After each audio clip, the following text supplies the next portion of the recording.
Hello दोस्तों, राधे राधे। तो यार एनटीए की तरफ से जो अपडेट आया है वो आप सभी ने देख लिया होगा। जिन्होंने भी नीट 2026 का रीनीट का जो एग्जाम दिया है तो उनकी जो भी स्कैन कॉपी है ओएमआर की वो अपलोड कर दी गई है एनटीए की ऑफिशियल वेबसाइट पर। ठीक है, उस स्कैन का क्या फायदा है, हमारे पास क्या कर सकते हैं अपन, तो उसको आप चेक कर सकते हो कि आपके जो भी फिलिंग वगैरह की आपने जो मार्क्स टोटल किए वो सही है या नहीं है। ठीक है, अब कई बार हमारे पास ऐसा रहता है कि सर मेरे इतने मार्क्स जुड़ रहे थे, ओएमआर में भी ऐसा है, बट वो सारी चीज सही है या नहीं है। तो उस चीज को चेक करने के लिए तो अगर आप एनटीए आपके फाइनल मार्क्स दे उससे पहले आप एक बार बढ़िया तरीके से चेक कर सकते हो। अगर आपको किसी भी ऑप्शन में दिक्कत हो कि किस तरीके से हमें चीजें चेक करनी है, ये वाले क्वेश्चन का मेरे को मार्क्स मिलेगा नहीं मिलेगा, तो वो वाली चीज आप चेक कर सकते हो। किस तरीके से चेक कर पाओगे वो मैं आपको बताऊंगा। ठीक है, उसके अलावा एक इंफॉर्मेशन और दे देता हूं, वैसे तो आपके पास होगी, कि आप जो भी ओएमआर आपकी स्कैन कॉपी आई, अगर उसमें आपको लग रहा है कि किसी रेस्पॉन्स को आपको चैलेंज करना है तो आप चैलेंज कर सकते हो। पर क्वेश्चन मतलब पर रेस्पॉन्स आपको 200 रुपए पे करने होंगे, जो कि नॉन रिफंडेबल है, वो रिफंड नहीं होंगे। ठीक है, कब से कब तक कर सकते हो? 13 जुलाई को विंडो ओपन हुई थी और 15 जुलाई सुबह 11 बजे तक आप ये कर सकते हो। ठीक है, तो जिनको भी ये लग रहा है वो कर सकते हो।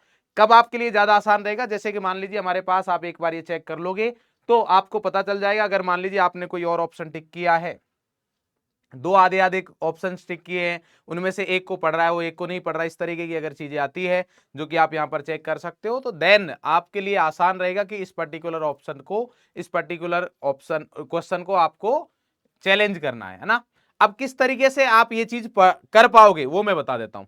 तो उसके लिए आपको क्या करना होगा, करियर वाला .pw.live/neet/score डैश कैलकुलेटर, इसको आपको गूगल पर डालना होगा।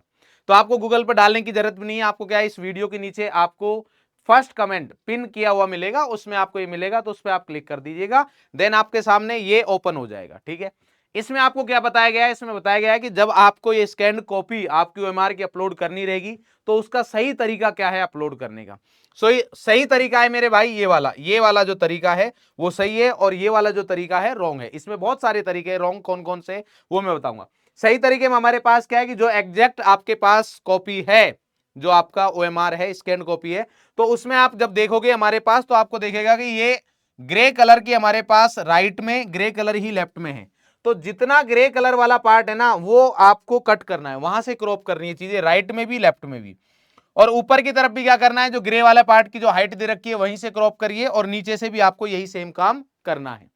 ठीक है, बाकी कुछ भी छेड़खानी नहीं करनी है। जो आपके साइन है, नेम है, सारा कुछ जो भी है उसको एज इट इज रहने दीजिएगा। चाहे रोल नंबर हो, चाहे टेस्ट बुकलेट नंबर हो, चाहे हमारे पास बुकलेट कोड हो, कुछ भी हो, चाहे आंसर शीट नंबर हो, उनको किसी के साथ कुछ भी छेड़खानी नहीं करनी है। ठीक है, तो मैं बता देता हूं कि गलत तरीके कौन कौन से हैं। ये वाले काम नहीं करने हैं आपको। सबसे पहला है हमारे पास इसमें कि एक तो ये है कि जैसे मान लो आपने साइट ओपन की एनटीए की साइट जैसे ओपन करोगे तो आपके पास ऐसा आएगा। तो काफी बच्चे हैं कि इसी को स्कैन किया, स्क्रीनशॉट लिया और उसको अपलोड कर दोगे, तो ये गलत तरीका है, ये नहीं करना है, क्योंकि इसमें काफी सारी चीजें आएंगी। तो एक्स्ट्रा कुछ भी नहीं आना चाहिए, ना तो एक्स्ट्रा होना चाहिए ना ही कम होना चाहिए। तो ये वाला पार्ट एक्स्ट्रा है, ये वाली चीज नहीं आनी चाहिए, तो ये नहीं करना है। जो मैं आपको बता रहा था ग्रे वाला पार्ट, वो कौन सा, ये ग्रे पार्ट यहां तक का है, इतना अपन को लेना है। क्लियर है क्या?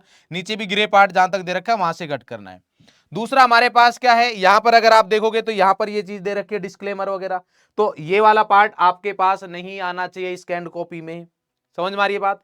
नेक्स्ट अगर अपन देखें हमारे पास इसमें क्या दे रखा है, हमारे पास इसमें जिस भी बच्चे ने स्कैन किया है तो पूरा स्कैन नहीं किया है, मतलब पूरा स्क्रीनशॉट नहीं लिया। जिसने भी स्क्रीनशॉट लिया है वो पूरा स्क्रीनशॉट नहीं लिया है, आधा अधूरा स्क्रीनशॉट ले लिया, ऊपर से भी और नीचे से भी, दोनों तरफ से आधे अधूरे ले लिए, तो वो काम नहीं करना है। जैसा कि मैंने बोला ग्रे टू ग्रे ये काम करना है। क्लियर है? नेक्स्ट अगर बात करें हमारे पास बहुत ज्यादा डार्क ना हो, बहुत की फिल्टर विल्टर लगा के बहुत ज्यादा डार्क कर दे, वो चीज नहीं करनी है।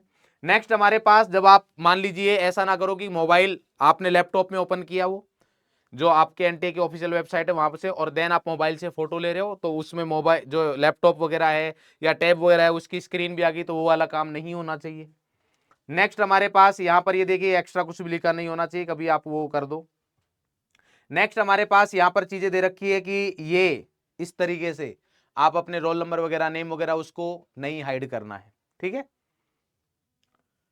बहुत ज्यादा ब्लर ना हो, ये वाली चीज नहीं होनी चाहिए। ठीक है, तो ये हमारे पास तरीके थे। अब आई अंडरस्टैंड पर क्लिक करना है। उसके बाद अब आपको क्या करना है, यहाँ पर स्टेप नंबर 1 हमारे पास ये entry your name and verify your phone via OTP. तो यहां पर आप नेम एंटर करोगे, जैसे मेरा नाम मोहन है तो मैंने मोहन एंटर कर दिया।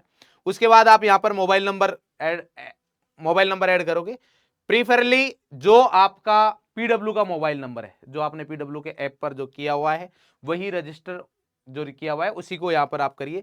जैसे ही आप यहां पर मोबाइल नंबर डालोगे तो आपके पास एक ओटीपी आएगा मोबाइल नंबर पर, उस ओटीपी को आप यहां पर करोगे तो वैसे ही आपके पास यहां नीचे ऑप्शन आ जाएगा स्कैन्ड कॉपी को यहां पर अपलोड करने का। ठीक है, जब तक आप उसको वेरीफाई नहीं करोगे तब तक नहीं आएगा। उसके अलावा आप यहां पर NEET application number, upload your field OMR sheet, JPG में, पीएनजी, पीडीएफ तीनों में कर सकते हो, कोई दिक्कत नहीं है। ठीक है, यहां पर क्या आएगा हमारे पास, एप्लीकेशन नंबर आएगा, कैटेगरी आपकी जो भी है वो फिल करनी है, डेट ऑफ बर्थ, उसके अलावा बुकलेट नंबर 46 47 जो भी है आपका, 50 जो भी है।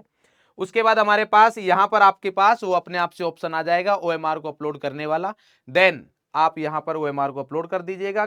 कैलकुलेट स्कोर पर आप जैसे क्लिक करोगे तो मोस्ट एक्यूरेट स्कोर आपके सामने आ जाएगा। और अगर आपको लग रहा है कि किसी पर्टिकुलर को क्वेश्चन के ऑप्शन को सही से रीड नहीं कर पा रहा है ये, तो इसका मतलब वहां भी वो चीज प्रॉब्लम आ सकती है। तो उस क्वेश्चन को आप मतलब चैलेंज कर सकते हो उस रेस्पॉन्स को। ठीक है, तो इस तरीके से आप अपना स्कोर चेक कर सकते हो। मैं बोलूंगा कि आप ये जल्द से जल्द कर लीजिएगा, मतलब 15 तारीख को 11 बजे तक वो विंडो क्लोज हो जाएगी चैलेंज करने वाली, तो उससे पहले कर लोगे तो ज्यादा बेटर है। उसके बाद भी करके देखोगे तो कोई दिक्कत नहीं है, कर लोगे तो बहुत बहुत अच्छा है, आपको पता लग जाएगा चीजों का। ठीक है, तो आप सभी का रिजल्ट मेरे को लग रहा है कि एक वीक के अंदर आ जाएगा, मतलब लास्ट टू लास्ट 20 जुलाई तक जाएगा, उससे ज्यादा नहीं जाना चाहिए, मंडे ट्यूसडे बस मैक्स इतना ही है। तो सभी लोग मतलब अभी आपने कैलकुलेट वगैरह कर ही लिया होगा। ठीक है, तो बस आप सभी को मैं ये बोलूंगा कि ऑल द वेरी बेस्ट, बढ़िया तरीके से। ठीक है, आपका स्कोर, आपका रिजल्ट बहुत अच्छा रहे। ठीक है, और जो भी अब आप आगे डिसीजन लो, जो भी आपका रिजल्ट आए, कट ऑफ वगैरह जो भी जाएगी, तो जो भी आप रिजल्ट के अकॉर्डिंग जो आप डिसीजन लेते हो आगे के लिए, उस डिसीजन के लिए आपको अपना 100% देना है। ठीक है, जिन्होंने ऑलरेडी मान लीजिए कुछ बच्चे होंगे जिन्होंने 2027 की प्रिपरेशन स्टार्ट कर दी है, तो वो एकदम बढ़िया तरीके से लग जाए, बाकी इधर उधर कुछ नहीं देखे, सिर्फ अपनी मंजिल की तरफ देखे, नीट 2027 की तरफ। ठीक है, तो उन सभी को भी ऑल द वेरी बेस्ट, और जिनका रिजल्ट आ रहा है उनको भी ऑल द वेरी बेस्ट। जो भी आप डिसीजन लो उन पर उस पर डटे रहना है और अपना 100% देना। ठीक है, तो all the very best, love you all.